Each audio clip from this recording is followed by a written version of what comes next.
अस्सलाम वालेकुम। आइए हम बात करते हैं रमज़ान में चाय की लत होना, चाय की आदत होना और रमज़ान में हमें सर दर्द क्यों शुरू हो जाता है।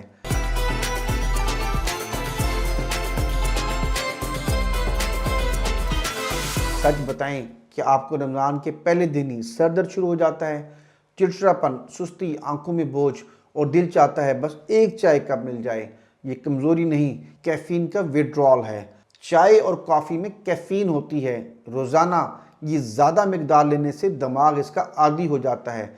जब रमज़ान में अचानक ये चीज़ें हम बंद करते हैं तो हमारा दिमाग एहतजाज करता है। इसको हम एक आसान मिसाल से समझते हैं। सोचें, किसी को रोज़ाना अलार्म की आवाज़ पर उठने की आदत हो, अचानक अलार्म बंद हो जाए तो जिस्म बेचैन हो जाता है। चाय भी दिमाग के लिए वही अलार्म है। सहरी में 2 से 3 चाय कप, अफ्तार के बाद भी बार बार, ये आदत आपके जिस्म को कैफ़ीन पर इन्हिसार सिखा देती है। इसका हल क्या है?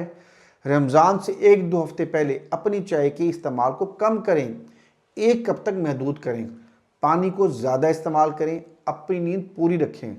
अफ्तार के बाद भी हद में रहें। याद रखें, चाय सुकून देती है मगर इस पर इन्हिसार नुकसान देता है। इस रमज़ान में अपने जिस्म को कैफ़ीन का गुलाम न बनाएं बल्कि आज़ाद बनाएं। शुक्रिया।